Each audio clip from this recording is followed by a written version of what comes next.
طب وايه المقابل والضمانات؟ المقابل بيبقى فيه نسبة بحجم الشغل، والضمانات بيبقى بيننا وبينكم فيها عقد.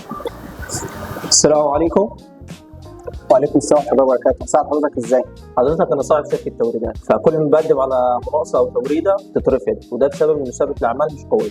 انا اسلام مجال كهرباء تشطيبات واعمال متكامله، ومحتاج شركه قويه اتعامل معاها بالباطن، عشان مش معايا ورق شركه اتعامل بيه ولا اخد بيه شغل. تمام ماشي، اتفضلوا نخش للسي او وان شاء الله مشكلتكم تتحل ان شاء الله. ايه؟ المدير التنفيذي يا فندم، اتفضل. استاذ وليد صاحب شركه توريدات عموميه. المجاور اسلام شغال في التشطيبات والكهرباء واعمال متكامله، عندهم مشاكل في اوراق الشركه وثبت الاعمال. اهلا بكم، شرفت بكم. استاذ احمد كان قال لي على مشكله حضراتكم اللي هي ثبت الاعمال وورق الشركه. بالنسبه لورق الشركه، الملف الفني ان احنا كسجل تجاري وبطاقه ضريبيه وفاتوره الكترونيه، وكمان التسجيل على بوابه التعاقدات شهاده القيمه المضافه، الملف الفني بمعنى صح كامل موجود معانا.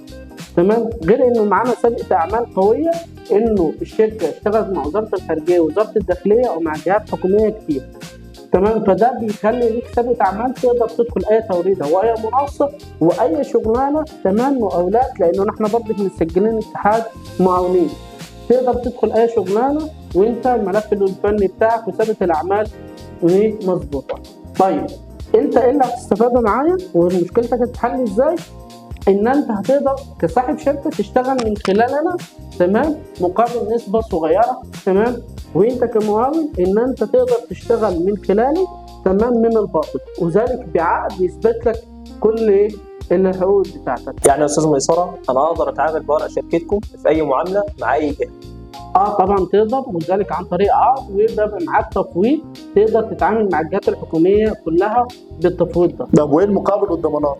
المقابل بيبقى فيه نسبة بحجم الشغل، والضمانات بيبقى بيننا وبينكم فيها عقد بيحفظ لحضراتكم كل الحقوق المالية وكل الالتزامات اللي عليا وعليكم في تنفيذ الشغل، ولا تخلوا بيها ولا خلوا بيها.